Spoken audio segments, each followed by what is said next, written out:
진정한 기독교 마틴 로이드 존슨 3장 놀랍게 성취되는 예언. 베드로가 11 사도와 같이 서서 소리를 높여 가로되 유대인들과 예루살렘에 사는 모든 사람들아, 이 일을 너희로 알게 할 것이 내 말에 귀를 기울이라. 때가 제3신이 너희 생각과 같이 이 사람들이 취한 것이 아니라 이는 곧 선지자 요엘로 말씀하신 것이니 일러스되 하나님이 가라사대 말세 내가 내 영으로 모든 육체에게 부어주리니 너희의 자녀들은 예언할 것이요 너희의 젊은이들은 환상을 보고 너희의 늙은이들은 꿈을 꾸리라. 그때 내가 내 영으로 내 남종과 여종들에게 부어주리니 너희가 예언할 것이요 또 내가 너희 위로 하늘에서는 기사와 아래는 땅에서는 징조를 베풀리니 곧 피와 불과 연기로다. 주의 크고 영화로운 날이 이르기 전에 해가 변하여 어두워지고 달이 변하여 피가 되리라. 누구든지 주의 이름을 부르는 자는 구원을 얻으리라 하셨느니라. 그런즉 이스라엘의 온 집이 정녕 알지니 너희가 십자가에 못 박은 이 예수를 하나님이 주와 그리스도가 되게 하셨느니라 하니라.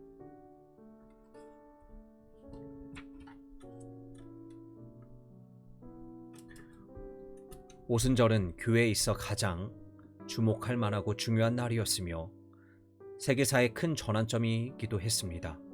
오순절에 대한 이해 없이 교회 성격과 본질과 기독교의 메시지를 정확하게 이해한다는 것은 거의 불가능합니다. 사도행전 2장의 설교는 교회 후원 아래 행해진 첫 번째 설교이기 때문에 특히 중요합니다.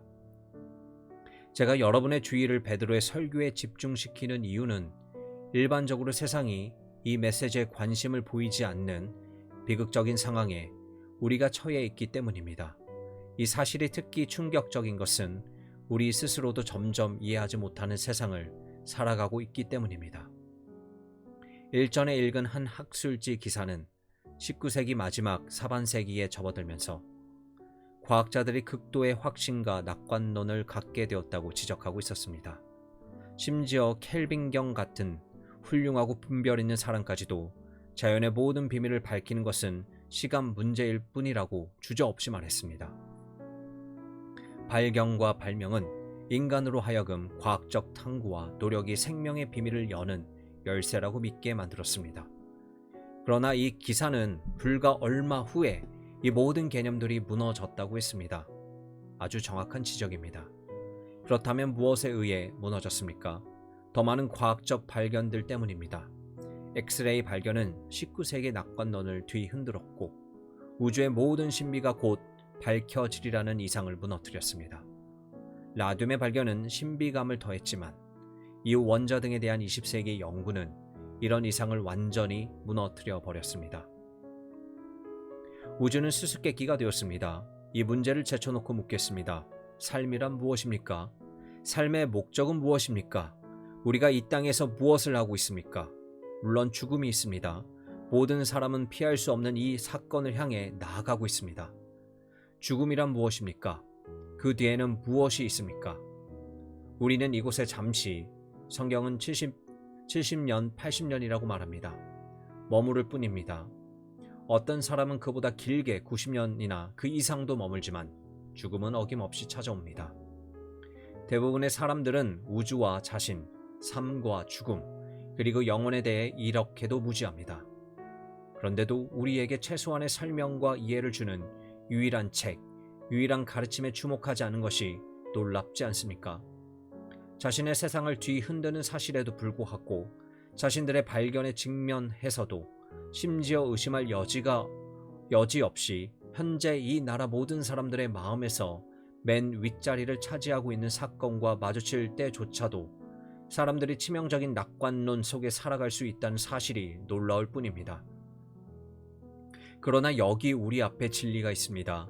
다시 한번 나눈컨대 우리가 도움과 인도를 구할 수 있는 곳은 성경밖에 없습니다. 성경을 읽을 때 우리는 많은 사람들이 생각하는 것과는 전혀 다른 기독교를 접하게 됩니다. 교회 본질뿐 아니라 교회가 전하는 메시지의 성격에 관해서도 말입니다. 그러나 사람들은 이 사실을 알지 못하기 때문에 성경에는 관심이 없고 등을 돌려버리고 맙니다.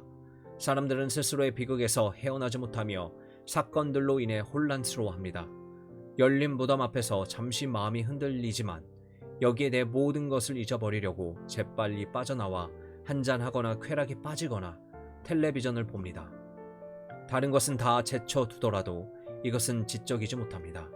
이러한 두려움을 가볍게 보고 등을 돌림으로써 무시하는 것은 어리석은 짓입니다. 여기 우리에게 생각을 촉구하며 역사의 엄연한 사실들을 직시할 것을 요구하는 메시지가 있습니다. 제가 다시 한번 성경으로 돌아오는 것도 바로 이 때문입니다. 사람들이 자신이 기독교에 관심 없는 이유를 설명하면서 가장 빈번하게 제시하는 이유 하나가 기독교는 심리학적 견지에서 최종적으로 완전히 설명되고 폐기될 수 있다는 것입니다. 이러한 주장은 형태도 다양합니다. 어떤 사람들은 이렇게 말합니다. 당신네 그리스도인들은 종교적 체험을 했다고 주장합니다. 역사를 내려오면서 당신들과 같은 사람들은 줄곧 같은 주장을 해왔습니다. 물론 예전에는 이 모든 주장이 사실이라고 생각되었지만 지금 우리가 알고 있는 것은 다릅니다. 이들의 주장은 이렇습니다. 물론 우리 모두가 같은 것은 아닙니다. 기질이 서로 다르며 같은 사실에도 다르게 반응합니다. 게다가 사람들의 지성은 무엇인가를 생산할 수 있습니다. 과거의 사람들은 하늘에 위대한 하나님이 있다고 생각했습니다. 물론 우리는 이제 심리학적인 연구의 결과로 거기에는 아무것도 없으며 다만 사람들이 강력한 아버지 상, 우리 밖에 있는 어떤 위대한 존재를 투영했을 뿐이라는 것을 발견했습니다. 사람들이 하나님이 있다고 말할 때 그들은 자신의 느낌, 자신의 감정을 투영하고 있을 뿐입니다. 이것이 종교의 본질입니다. 이들은 우리에게 종교 철학이라 불리는 종교의 발달학을 보라고 요구합니다.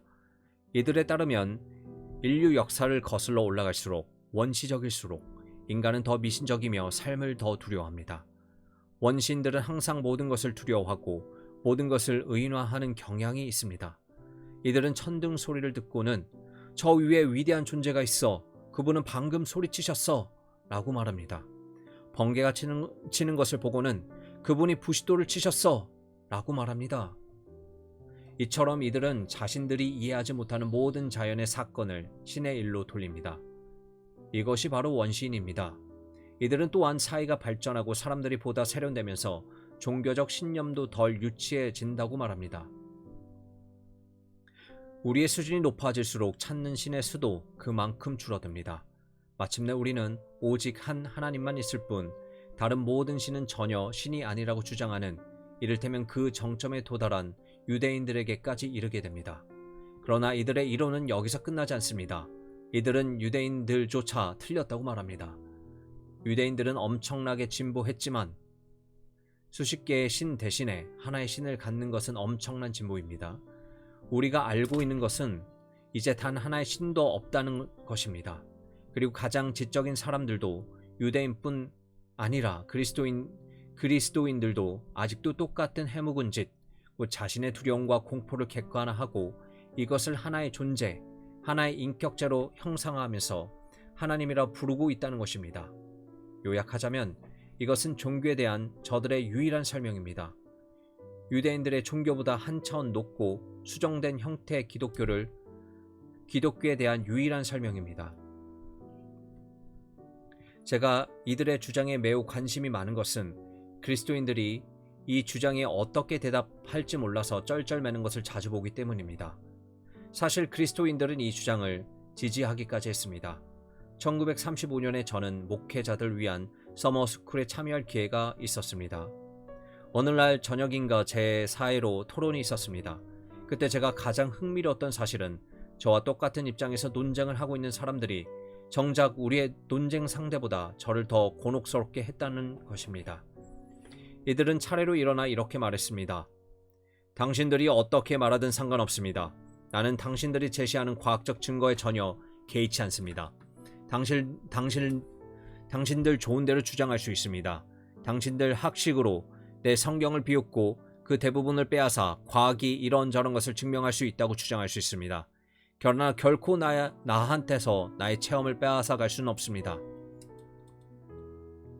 이들은 이렇게 말함으로써 과학자들에게 답하고 있다고 생각했지만 사실 스스로에게 착고를 채워 심리학자들의 품으로 뛰어들어 가고 있었습니다. 심리학자는 이렇게 말합니다. 그렇습니다. 그게 바로 당신의 종교인들의 문제입니다. 당신들은 사실에 대해 눈을 감아버립니다. 당신들은 내 체험이라고 말하지만 우리는 당신들의 체험을 아주 간단하게 설명할 수 있습니다. 하나님을 체험했으며 그 앞에 경외심을 느꼈다고 말하는 사람을 생각해 보십시오. 그 사람을 심리학적으로 분석해보면 대개는 그가 어린 시절 아버지에게 심하게 당한 적이 있다는 것을 발견할 것입니다. 그는 어떤 잘못을 했고 그래서 아버지에게 심하게 꾸지람을 들었으며 어쩌면 몇 가지 맞았을 것입니다. 이것이 가슴에 사무치기 시작했고 마침내 그의 하나님 개념이 되었던 것입니다. 자신의 입장 전체를 자신의 경험에 근거 지울 때 여러분은 바로 이런 반응을 보이고 있는 것입니다. 그런데 많은 그리스도인들이 바로 이렇게 하고 있습니다. 제 말을 오해하지 마십시오. 저는 종교적 체험의 객관적인 타당성을 믿습니다. 제가 보여주는 것은 사람들이 체험을 이처럼 교묘하게 설명하기 때문에 여러분의 기독교 메시지를 체험에 근거 지을 수 없다는 것입니다. 때때로 사람들은 한 걸음 더 나아가 이렇게 설명합니다. 물론 당신들은 기독교인들만이 이런 체험을 한다고 말합니다. 그러나 우리는 다른 사교들에 관해서도 알고 있습니다. 예를 들면 전에는 염려하고 문제도 많았지만 가르침을 받아들인 후로는 더 이상 아프지 않고 염려하지 않는다는 주장하는 크리스천 사이언스들에게 대해서도 비슷한 것들을 들었습니다.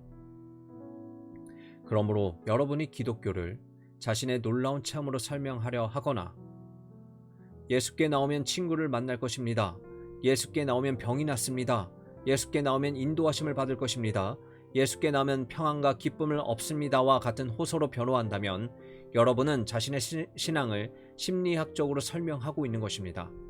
다시 말하지만 다른 사람들이 이런 치유와 다양한 문제들로부터 해방을 경험하는 것을 보면 매우 기쁘다고 말하는 사람도 있습니다. 하지만 자신들은 이런 것들을 인해 염려해 본 적이 전혀 없다고 말하는 사람들도 있을 것입니다. 이들은 이렇게 말할 것입니다. 당신이 전보다 나아졌다니 정말 기뻐요. 문제를 해결해 줄 수 있는 사람이 있다니 얼마나 감사한지 모르겠어요. 저는 당신의 설명이 틀렸다고 생각하지만 그 설명이 당신을 더 평안하게 해준다면 계속하세요. 저는 당신과는 분명히 다르며 당신의 말하고 있는 것이 제게는 필요치 않습니다. 제 인생은 매우 행복하고 수조롭습니다. 저는 좋은 직장에 있고 돈도 잘 벌며 아내와 아이들도 있습니다. 거기다 멋진 집까지 있으니 저로서는 더 바랄 게 없습니다. 그러니 당신이 찾아와 멋진 이야기를 하고 이것저것을 받아들이라고 말할 때 고맙지만 제겐 필요 없다고 밖에 답할 수 없군요. 많은 사람들이 바로 이런 태도를 취합니다. 이 모든 비평에 대한 답이 베드로의 오순절 설교에 제시되어 있습니다. 베드로는 왜 설교했습니까? 설명하기 위해서였습니다. 예루살렘 사람들은 갑자기 한 무리의 사람들과 마주쳤는데 이들 가운데 얼마는 자신들이 이미 알고 있는 사람들이었습니다. 틀림없이 아주 하찮은 사람들에 불과했던 이들이 갑자기 그것도 완전히 변해버렸습니다. 뭔가 놀라운 일이 이들에게 일어났습니다. 예루살렘 사람들은 다 놀리기 여겨 이르되 보라, 이 말하는 사람이 다 갈릴리 사람이 아니냐? 우리가 우리 각 사람의 난 곧 방언으로 듣게 되는 것이 어쩌미뇨? 라고 했습니다. 어떤 사람은 제자들이 새 술에 취한다고 했습니다. 사람들은 하나의 환상, 하나의 체험, 사람들 삶에 일어난 변화를 목격했습니다. 모두들 이것이 도대체 어떻게 된 일이냐고 물었습니다. 그리고 베드로는 설교 중에 이 질문을 답합니다. 먼저 베드로가 단지 자신의 체험을 언급하거나 이것은 정말 놀라운 일이며 여러분도 이것을 체험할 수 있습니다 라고 말하지 않았다는 데 주목하십시오. 전혀 반대였습니다. 그는 이 곧 말씀하시는 것이니 라고 말하면서 선지자를 인용하고 또 다른 선지자를 인용하면서 성경을 자세히 설명했습니다. 게다가 그는 성경을 특정한 사실들에 비추어 해석했습니다. 그의 설교 전체가 사실들에 대한 열거와 설명입니다.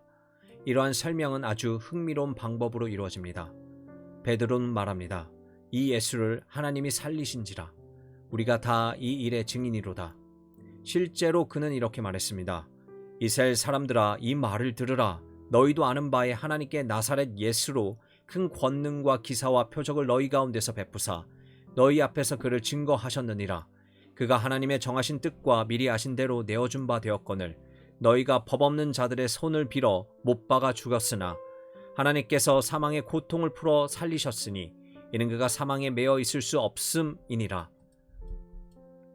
베드로는 청중들에게 객관적인 사실들을 제시한 다음에 자신의 놀라운 논증을 펼쳤습니다. 그 논증의 핵심은 이것입니다. 여러분이 이것이 어찌 된 일이냐고 묻는데 저는 나사렛 예수라는 분으로만 이것을 여러분에게 설명할 수 있습니다. 그분만이 유일한 설명이십니다. 베드로는 사실 이렇게 말했습니다. 우리에게 일어난 일, 이 놀라운 현상을 이해하고 싶다면 그분 곧 나사렛 예수를 주목해야 합니다. 그러므로 베드로는 주님의 나심과 삶과 가르침, 특히 그분의 십자가의 죽으심과 장사 진행과 부활과 승천을 이들에게 말했습니다.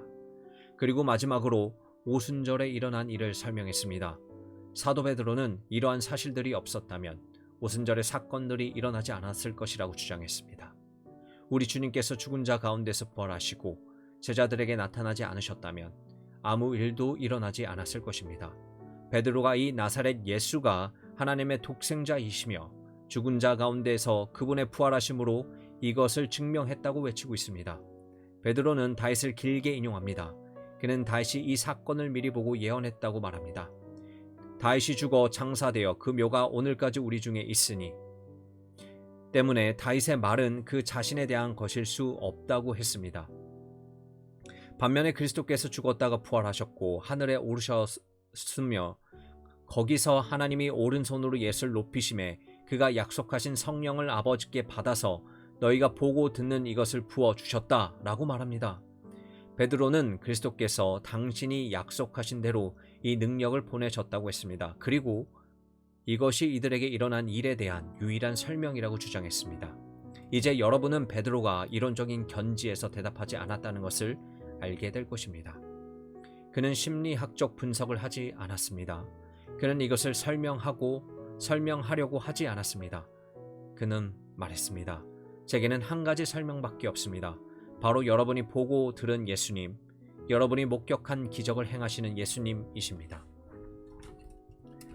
그러므로 여러분에게 말하건대 여러분의 기질이 어떠한지, 여러분의 심리 상태가 어떠한지는 중요치 않습니다. 베드로처럼 특정한 역사적 사실을 여러분에게 상기시키는 것이 저의 임무입니다. 여러분의 이해를 돕기 위해 이것을 이렇게 설명해도 될지 모르겠습니다. 이 시대는 윈스턴 처칠의 시대라고 해도 무방할 것입니다. 이것은 하나의 역사적 사실입니다. 크롬웰의 시대가 있었고 줄리어스 시저의 시대도 있었습니다. 이것들도 사실입니다. 이들은 역사적 인물들입니다. 그리고 나사렛 예수도 역사적 인물입니다. 저는 지금 어떤 체험이나 이론을 설명하는 것이 아닙니다. 저는 일어났으며 분명히 역사에 속하는 확실한 사건들에서 시작합니다. 이것이 베드로의 논증이었습니다. 그는 자신의 설교를 바로 이렇게 시작했습니다. 그러나 그는 이것을 가장 흥미로운 방법으로 표현했습니다. 제가 역사적 사실 다음으로 강조하고 싶은 요소, 곧 예언의 견지에서 표현한 것입니다. 이는 곧 선지자 요엘로 말씀하신 것이니 그는 수세기 전에 살았던 선지자를 인용합니다. 예수님의 상과 죽음이 예언의 성취라는 것은 이 설교에서 가장 주요 논증 가운데 하나입니다. 저는 이 사실이 갖는 중요성을 여러분에게 보여주고 싶습니다.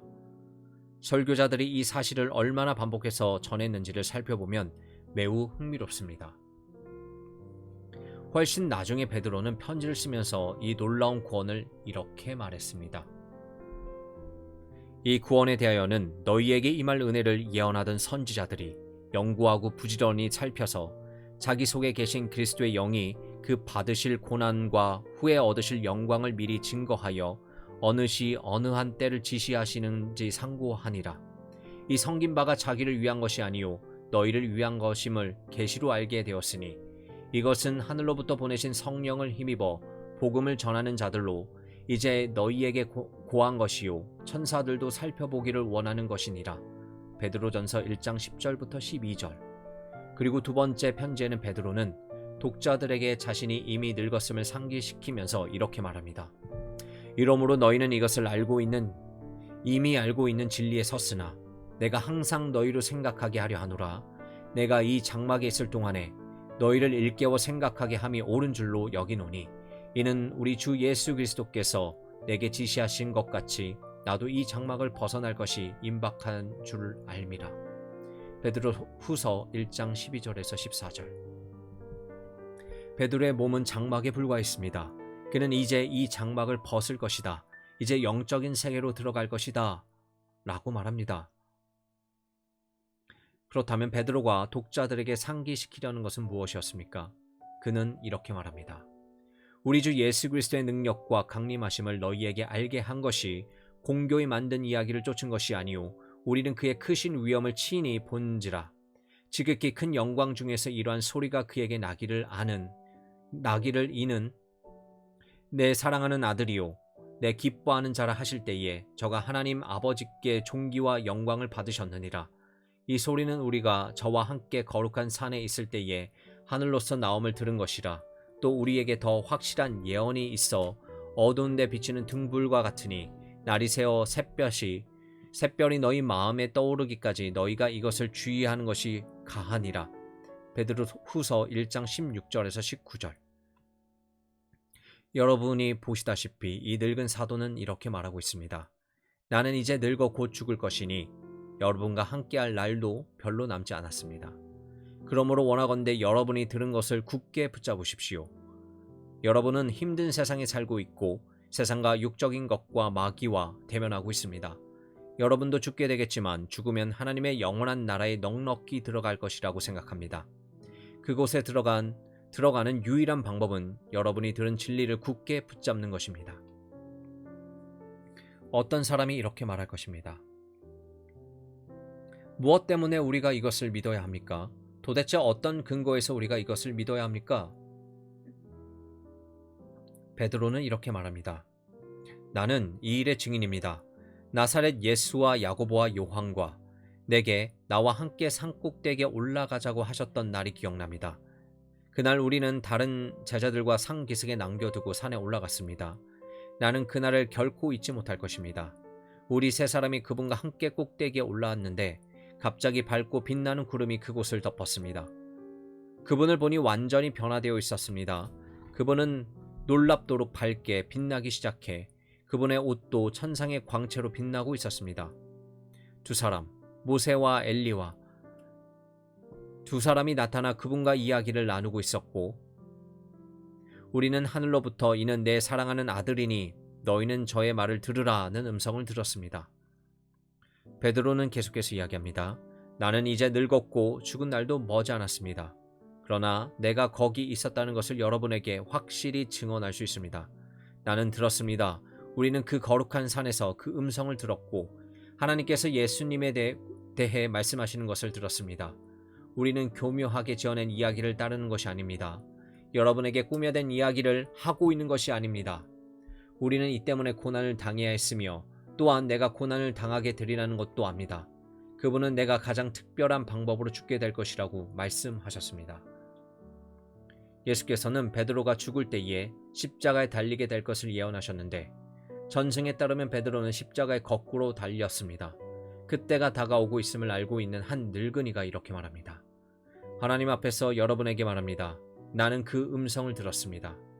그러나 베드로의 편지가 여기서 그치지 않는다는 사실에 주목하십시오.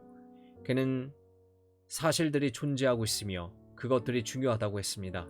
그러나 이렇게 덧붙입니다. 우리에게 더 확실한 예언의 말씀이 있습니다. 베드로는 말합니다. 내 증언을 믿지 못하겠고 내 증거를 믿지 못하겠다면 여기 또 다른 증거가 있습니다. 바로 예언, 곧 검증된 예언입니다. 그러므로 인생 말년의 베드로는 자신의 오순절 첫 설교와 같은 설교를 하고 있는 것입니다.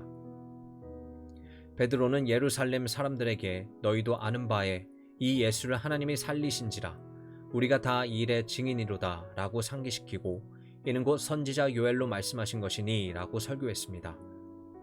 베드로는 사도행전 2장의 설교에서 특별히 두 예언을 인용합니다. 하나는 요엘의 예언이며 다른 하나는 다윗의 예언입니다. 그가 다윗의 예언을 인용한 것은 다윗은 하나님의 사람으로 때때로 성령의 조명을 받아 예언했으며 자신의 예언들을 시편 형태로 기록했기 때문입니다. 사도 베드로의 논증은 이 예언들이 사실이라는 것입니다. 이 예언들은 예수께서 태어나기 수세기 전에 기록되었습니다. 그러므로 여러분의 성격이 불같든지 차분하든지 낙관론자든지 비관론자든지 그것은 아무 상관이 없습니다. 엄연한 역사적 사실은 그리스도께 태어나시기 수세기 전에 다양한 사람들이 장차 오실 분에 관한 예언을 기록했으며 그 예언이 문서로 보존되었다는 것입니다.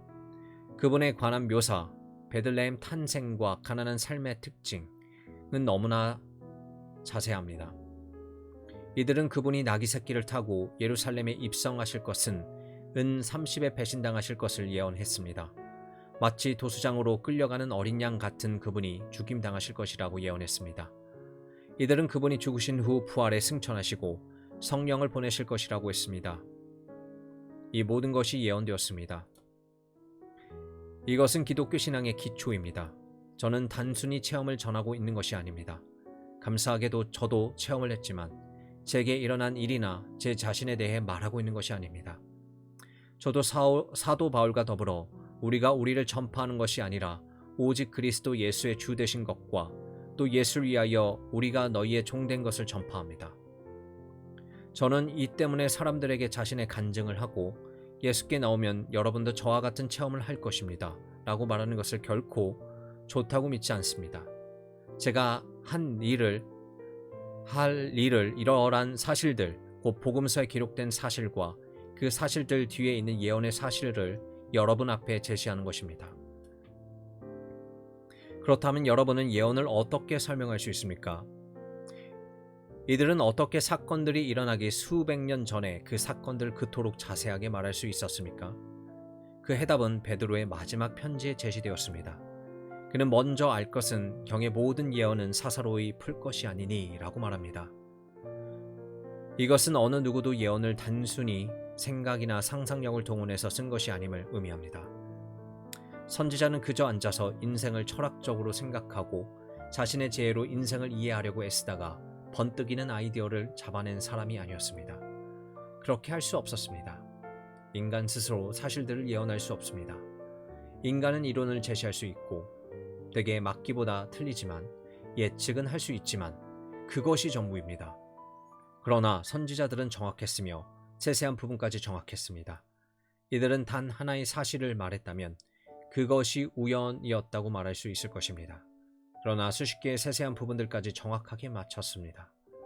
이것은 특별합니다. 여러분은 이것을 어떻게 설명하시겠습니까? 베드로는 이렇게 말했습니다. 예언은 언제든지 사람의 뜻으로 낸 것이 아니요 오직 성령의 감동하심을 입은 사람들이 하나님께 받아 말한 것입니다. 베드로 후서 1장 21절. 이것이 유일한 설명입니다. 모든 것 뒤에 계시고 모든 것을 계시하시며 모든 것을 알리신 분은 하나님이십니다.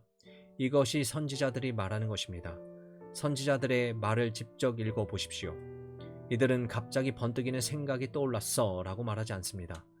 이들은 여호와의 말씀이 내게 임하여 여호와의 엄중한 말씀이라 주께서 내게 말씀하시되 라고 말합니다. 이것은 할 말을 받은 것입니다. 예수님의 상과 죽음과 부활은 예언의 성취였습니다. 이 사실은 베드로가 전한 메시지의 기초였으며 감히 말하건대 이것은 반박할 수 없는 것입니다. 그러므로 이 사실이 의미하는 바가 무엇인지 요약해 보겠습니다. 첫째, 무엇보다도 이 사실은 살아계신 하나님을 우리에게 상기시켜 줍니다.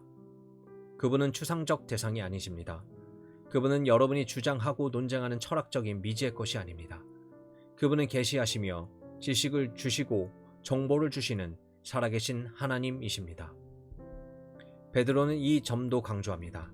하나님께서는 선지자들에게 계시를 주시면서 당신께 세상을 향한 큰 계획과 목적이 있다는 것을 보여주고 계셨습니다. 이것은 기독교의 메시지이며 제가 설교자가 된 것은 바로 이 때문입니다. 다른 희망은 전혀 없습니다. 임금들과 군주들은 번성하지만 사라집니다. 위대한 정치가들도 죽습니다. 위대한 지도자들도 떠나갑니다. 모든 것은 정복하는 원수, 바로 죽음이 있을 뿐입니다. 1965년 1월 24일 윈스턴 처칠이 죽은 오늘은 역사적인 날이며 역사에 기록될 위대한 날입니다. 그러므로 역사를 들여다봅시다. 역사는 우리에게 뭐라고 말합니까? 역사는 우리에게 위대한 인물들이 일어나서 인류에게 자극을 주며 특별한 문제들을 해결한다고 말합니다. 그러나 이들은 죽고 우리를 비극과 고통의 세상에 남겨둘 뿐입니다. 처칠은 자신이 대영 제국의 해체를 주관하라는 소명을 받았다고 믿지 않는다고 했습니다. 하지만 그것을 목격하지 않았습니까? 이것이 역사의 전체적인 메시지입니다. 인간은 세상에 와서 애쓰며 역사의 한 페이지를 장식하고는 사라져버리고 문제는 그대로 남습니다. 이렇게 말하는 것은 이들을 깎아내리려는 것이 아닙니다. 위대한 사람들에게 모든 영예를 돌리십시오. 그러나 이것은 기독교와는 아무 상관이 없습니다. 기독교의 메시지는 하나님께 계획과 목적이 있다는 것입니다. 베드로는 그의 설교에서 주님의 죽음을 언급하면서 이렇게 말했습니다. 그가 하나님의 정하신 뜻과 미리 아신 대로 내어준 바 되었거늘 너희가 법 없는 자들의 손을 빌어 못 박아 죽였으나. 사도행전 2장 23절. 하나님이 정하신 뜻과 미리 아신 대로라는 말에 주목하십시오. 기독교의 메시지는 바로 이에 관한 것입니다. 기독교의 메시지는 그리스도의 십자가 죽음이 우연이 아니고 궁극적으로 인간들에 의해 성취된 것도 아니며 다만 하나님의 계획과 목적의 한 부분이었다고 말합니다. 그러므로 여러분의 기질이 어떻든, 여러분이 낙관론자든 비관론자든, 여러분이 민첩하든 굼뜨든 상관없습니다. 여러분의 모든 과학적 심리학적 지식을 동원해서 여기에 귀를 기울이십시오. 수백 년 전 당신의 계획을 계시하신 위대하고 영원하신 하나님께서 지금 그 계획을 이루고 계시며 그 계획의 일부로서 당신의 아들을 이 세상에 보내셔서 십자가에 죽게까지 하셨습니다. 그렇다면 이 계획의 목적은 무엇입니까? 구원입니다. 베드로의 요엘 인용은 누구든지 주의 이름을 부르는 자는 구원을 얻으리라 하였느니라로 끝납니다. 무엇으로부터의 구원입니까? 영원한 멸망으로부터의 구원입니다. 우리 모두가 하나님을 거스르고 그분께 범죄했으므로 영원한 고통의 형벌을 받아야 마땅합니다. 그리고 우리는 하나님에 대한 긍정적인 지식, 새로우며 더욱 풍성한 삶, 확장된 삶, 영원한 영광으로 이어지는 삶을 위해 구원받습니다. 이것은 하나님의 계획입니다. 이것은 하나님께서 사건들 실제로 일어나기 수백 년 전에 선지자들 통해 계시하신 것입니다. 이사야 선지자는 이렇게 말했습니다. 너희 하나님이 가라사대 너희는 위로하라. 내 백성을 위로하라. 모든 눈이 하나님의 구원을 볼 것입니다. 하나님께서는 당신의 아들을 세상에 보내심으로 이 구원을 이루셨습니다. 선지자들은 한 아기가 베들레헴의 동정녀 몸에서 태어날 것이라고 예언했습니다. 그분은 오실 구원자 메시아셨습니다. 사람들은 그분을 기다려야 했습니다. 이것이 선지자들의 메시지였습니다. 하나님께서는 구원자를 보내셨지만 그분은 어떻게 구원을 이루셨습니까? 우리에게 본을 보이시고 나를 따르라, 나를 본받으라 라고 말씀하심으로 구원을 이루셨습니까? 감사하게도 메시지는 이것이 아닙니다.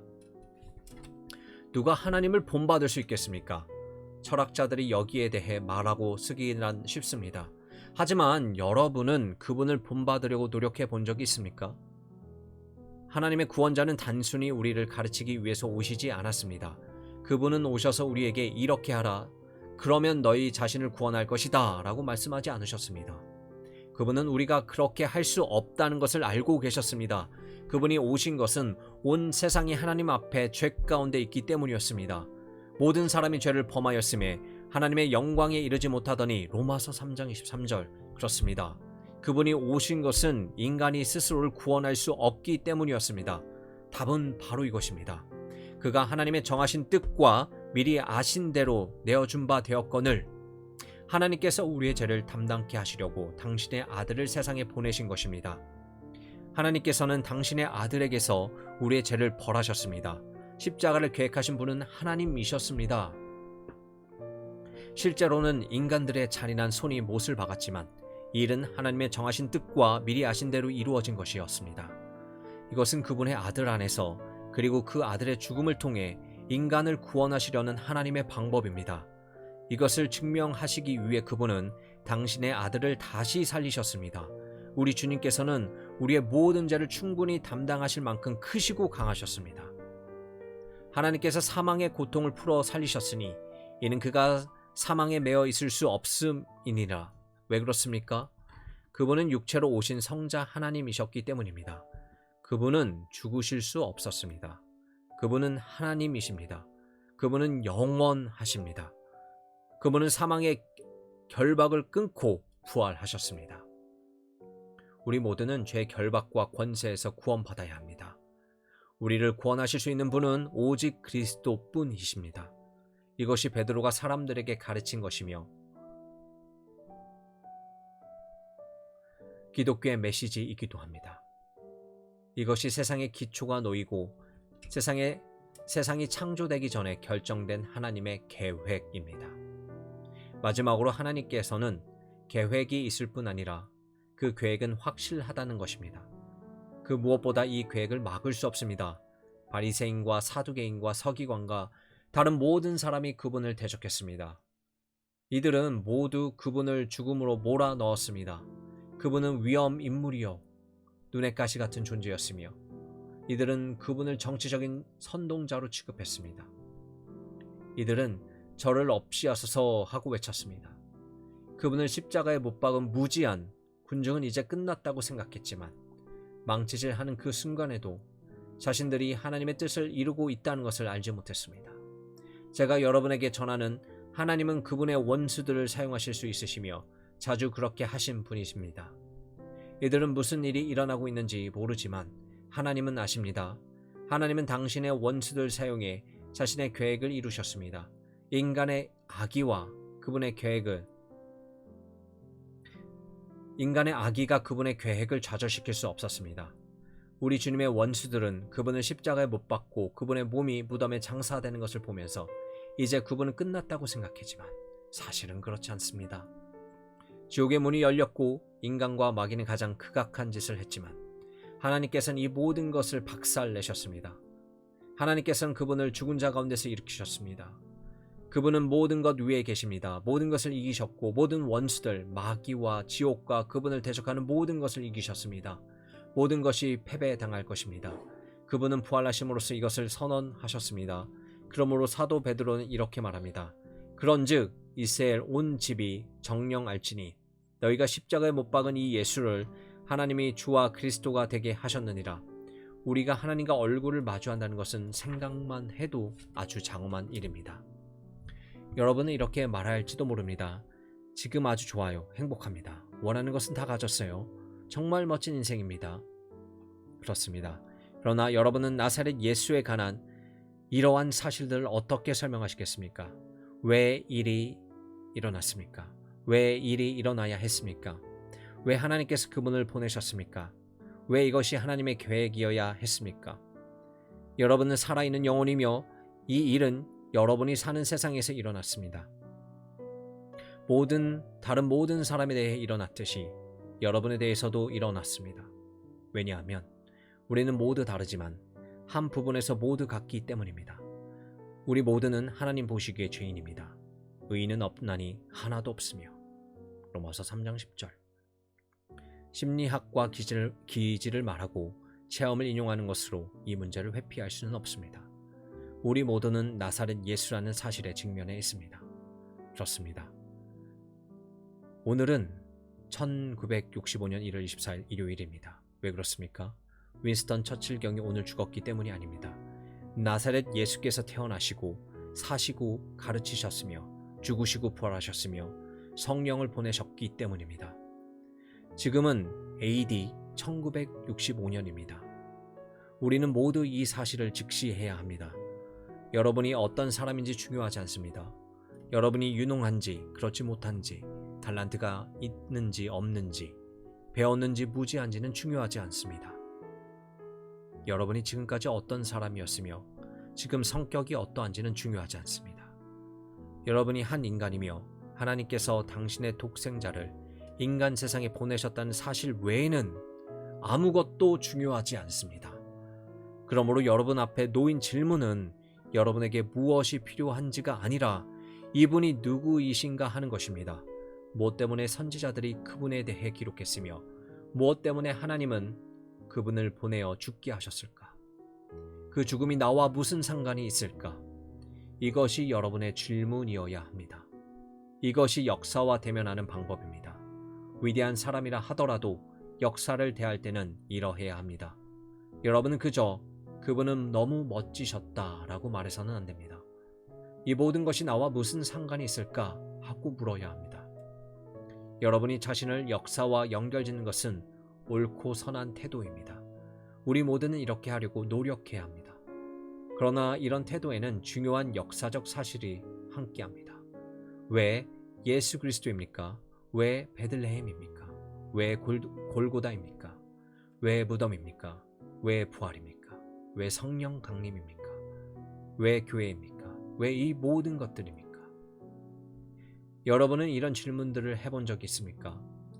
인간은 그리스도라는 사실과 예언의 사실을 결코 대면하려 하지 않습니다. 그렇기 때문에 우리 자신이 어디로 가고 있는지 알지도 못하고 인생을 이해하지도 못하며 죽을 준비도 되어 있지 않습니다. 영원한 미래를 두려워하면서 어둠과 죄의 비극 가운데 머무는 것입니다.